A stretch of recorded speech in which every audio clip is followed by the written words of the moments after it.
Hey everyone, I'm Chase at Rocky Mountain ATV/MC, and today we're talking all about tubes.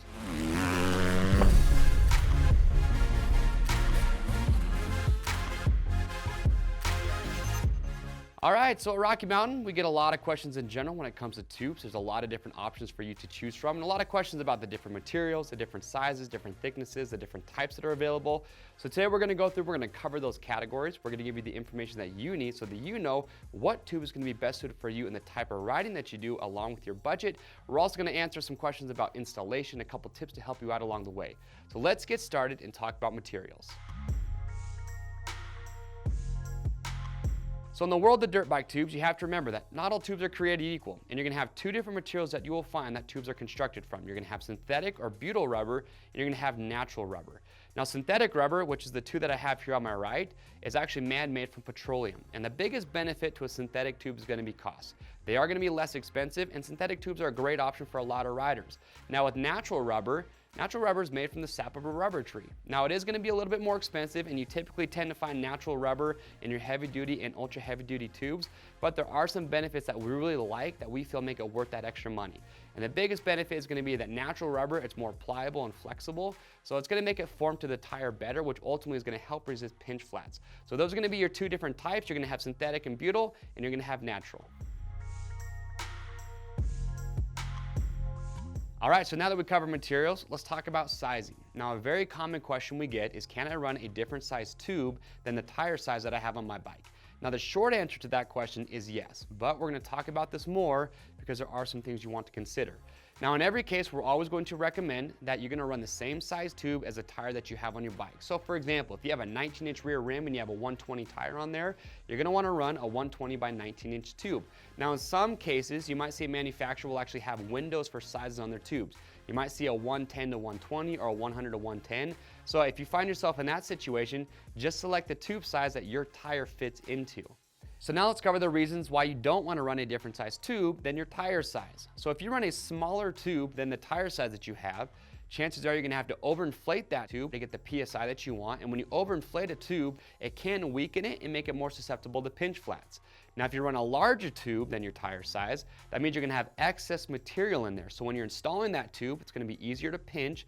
Also, it is gonna be more susceptible to pinch flats, just like if you're running a tube that was too small. Now, there is one exception to this rule. A lot of riders will take a spare tube with them when they're out riding in case of a flat. And in most cases, they carry a 21-inch front tube.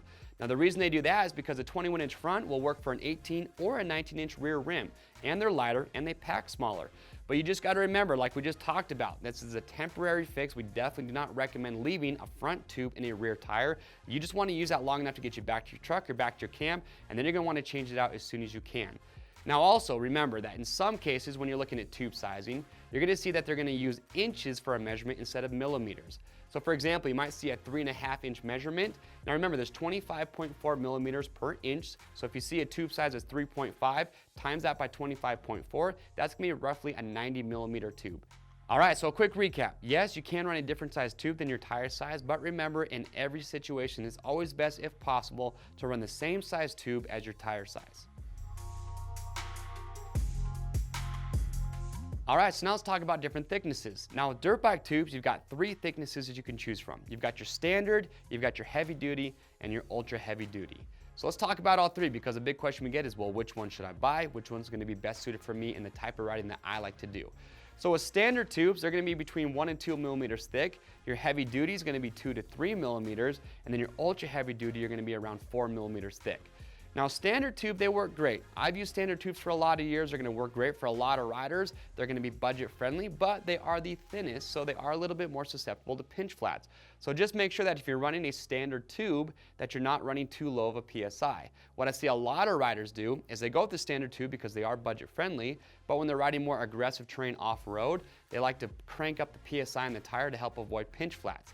Now this will work, but you have to remember that the more PSI that you put in a tire, the harder it's gonna be, so it's gonna make it feel more harsh. So instead of absorbing some of those objects, it's gonna deflect more. So if you find yourself in that situation, what I recommend is going to a heavy duty or an ultra heavy duty tube. Now with heavy duty tubes, these are a great option for riders that are looking for a little bit more pinch flat protection, or maybe want to run a little bit lower PSI. In fact, heavy duty tube is what I prefer. I think it gives a good balance of pinch flat protection, but also not being too heavy. And we'll talk about weight differences here in just a bit. Now, I know that when you compare it to a standard tube, you're thinking, man, that's only 1 millimeter difference. But when you see these things side by side, you're going to notice how much thicker a heavy duty tube is than just a standard tube. Now from the heavy duty, you've got the big dog. You've got the ultra heavy duty tubes. These are going to be awesome for riders that want as much protection from pinch flats as possible, even when running those lower PSI. So think of your hardcore enduro riders, your off-road desert racers, works, GNCC, your dual sport adventure riders. If you want more protection than what an ultra heavy duty tube can offer when it comes to pinch flats, from here you want to either run a bib moose or a tubeless system. In fact, we even have a video. It's a great video. It shows you our top ways to avoid pinch flats altogether. So make sure to give that a watch. Now there are a couple more things when it comes to heavy duty and ultra heavy duty that I do want to point out. Now, probably the biggest drawback that riders will talk about with these types of tubes is going to be weight. So when you go from a standard tube to a heavy duty, then to an ultra heavy duty, as long as you're using the same size tube, you're typically about a pound difference in weight between them. So you're a pound more for a heavy duty from a standard, and then another pound when you get to an ultra heavy duty. So that is one thing you have to consider. Now you may notice that even within heavy duty and ultra heavy duty tubes, when you're comparing different brands, that you're gonna see different price points. And you gotta remember, like we talked about earlier, that not all tubes are created equal. For example, I've got 2 heavy duty tubes right here in front of me. One is made from a blend of synthetic and natural rubber. This other one here is all natural rubber. So the all natural rubber is going to be more expensive, but remember, like we talked about, that natural rubber does have its benefits. So that is something you wanna consider even when buying your heavy duty tubes and your ultra heavy duty. Last thing I wanna cover with these is install. Now, some riders will talk about how an ultra heavy duty tube is going to be a little bit more difficult to install, or even a heavy duty. Now, I myself personally, along with a lot of riders here at Rocky Mountain, we've installed a lot of these tubes.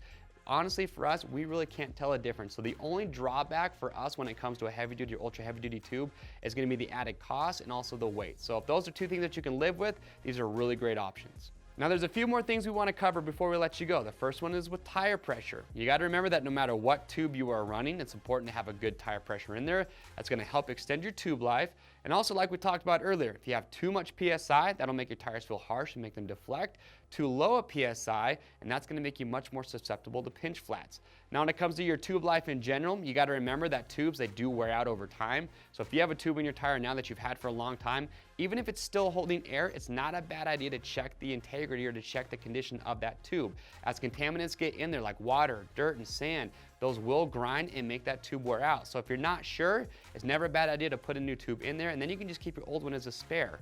Now with your valve stem, a couple important things you want to remember. So first, once you have your tube installed, you've got your tire on there, you're gonna have that locking nut on the valve stem. You want to install that loosely, just in case your tire slips on the rim under braking or acceleration.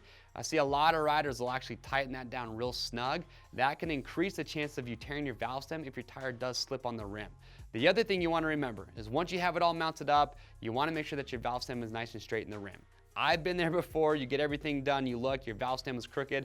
I know it is a hassle, but if you want to prevent tearing that valve stem, it's important. You want to deflate the tire, remove it, loosen up that rim lock, and straighten up your valve stem. Last thing we'll cover is with patches.